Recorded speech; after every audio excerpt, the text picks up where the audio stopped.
pecados destituídos da glória de Deus. Aleluia, Jesus. Glória a Deus. Cristo como o Salvador. Aleluia. Do mundo. E a Bíblia nos diz lá no Evangelho de Lucas, versículo 10 do capítulo 2, dizendo: não temais, porque eis que vos trago novas de grande alegria, que será para todo o povo. Pois na cidade de Davi nasceu hoje o Salvador, que é Jesus Cristo. E a Bíblia nos diz que Ele é o Salvador. O homem só pode ser salvo dos males deste mundo, dos males que há na face da terra, buscando a presença de Deus, buscando o Senhor que é o Salvador.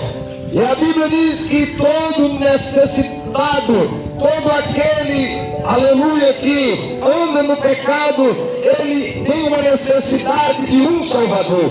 E toda a humanidade necessita verdadeiramente de um Salvador. Porque o pecado separou o homem de Deus. E nenhum esforço humano, por mais que o homem ele se esforce, por mais que o homem, aleluia, ele possa medir esforço, ele pode restaurar a comunhão que foi tirada. Apenas Jesus Cristo, através da sua morte na cruz do Calvário, pode restaurar esta comunhão, aleluia, com a humanidade. E o mundo precisa de alguém. O mundo precisa de alguém puro, santo. Louvado seja o nome do Senhor. Para pregar o Evangelho, para pagar o preço. Para pagar o preço da redenção. E a Bíblia diz que veio Jesus Cristo. Louvado seja o nome do Senhor. Nascido de um ventre humano, Deus encarnado na pessoa de Jesus Cristo. Ele veio para poder perdoar os seus pecados, sarar as suas feridas.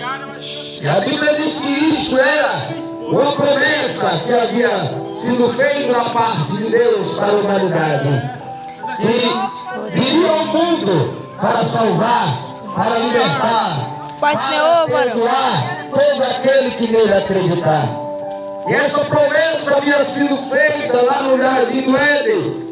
E mais tarde, 2024 anos, há mais de 2000 anos atrás, melhor dizendo, há mais de 2025 anos atrás, esta promessa ela foi cumprida na pessoa de Jesus Cristo. E foi lá em Belém que isto aconteceu. Em Belém, lá na terra de Israel, nasceu o Salvador de toda a humanidade. E aí veio o Senhor com uma missão, a missão do Salvador. Ele veio com a missão aqui na terra. E que missão foi esta, pastor? O Filho do Homem, ele veio buscar e salvar aqueles que se havia perdido. Evangelho de Lucas está escrito aí na sua Bíblia, em nossas Bíblias. Evangelho de Lucas, capítulo 19, versículo 10, está escrito isso. E a vida dele, de Jesus Cristo, foi um exemplo. Louvado seja o Senhor. Exemplo de quê?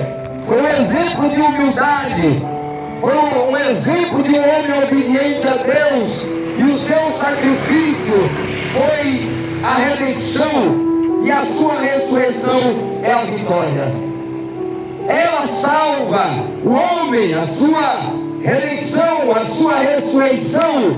Ela salva o homem do poder, da culpa e da condenação do pecado. Foi por isso que Jesus derramou o seu sangue remidor, o seu sangue precioso, o seu sangue bendito, lá naquela cruz.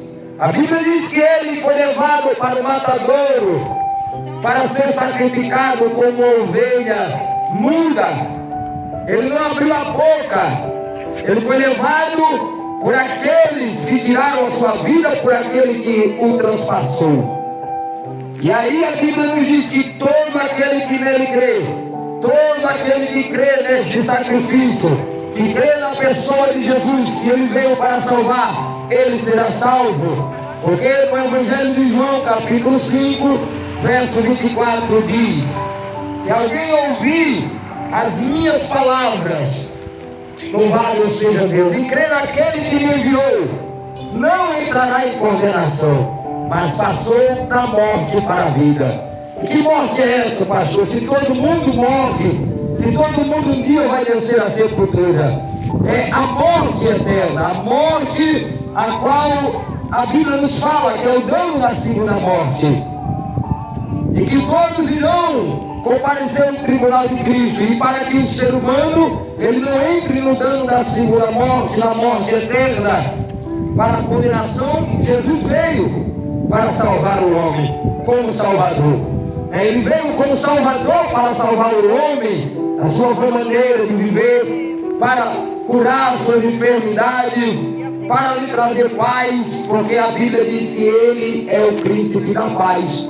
Ele é o maravilhoso conselheiro, príncipe da paz. E Ele voltará para buscar o seu povo, aquele que entregar a sua vida para Ele, aquele que acreditar. Por isso Ele disse no Evangelho de Mateus, Mateus foi um discípulo de Jesus, um dos primeiros discípulos de Jesus, quando Jesus começou a pregar ali nas cidades, nas sinagogas, nas ruas. Naquela época Jesus chamou para si 12 discípulos, e Mateus era um dos seus discípulos. E Mateus escreveu uma das falas de Jesus quando Jesus estava pregando, e Jesus dizia: vinde a mim todos vocês que estão cansados e sobrecarregados, que eu vos aliviarei. Aliviar de quê, pastor? Aliviar de quê, irmão? Aliviar do sofrimento deste mundo, aliviar da opressão de Satanás, aliviar da depressão, da angústia que muitas das vezes o mundo nos causa. O poder do pecado nos traz muitas consequências. E Jesus, por ser misericordioso, Ele não quer que você permaneça desta forma. Por isso, receba o convite de Jesus dizendo: entrega teu caminho ao Senhor, confia nele e o mais Ele fará. Porque a Bíblia diz que só há salvação na pessoa de Jesus. E o profeta Isaías disse: olhai para mim, todos vós, termos na terra, e sereis salvos. Porque isso indica que não há outro Salvador. Não existe outro a quem o homem possa ser salvo, a não ser por meio de Jesus. Por isso essa decisão tem que ser tomada hoje ou agora. Não pode ser deixada para amanhã, porque o amanhã pode ser muito tarde na minha e na sua vida. Então não deixe para amanhã o que você pode fazer hoje, o que se pode ser feito agora. Então não hesite em deixar para depois, mas entregue a sua vida, os seus caminhos, creia nele, confie nele, porque o mais Ele fará por você, o mais Ele pode fazer por sua vida. Louvado seja Deus. Então não deixe, aleluia, não pode deixar para amanhã o que se pode fazer hoje, porque a Bíblia disse: hoje ouvides a voz do Senhor teu Deus, não endureça o vosso coração. E tem um louvor que fala sobre isso, e eu quero que você escute.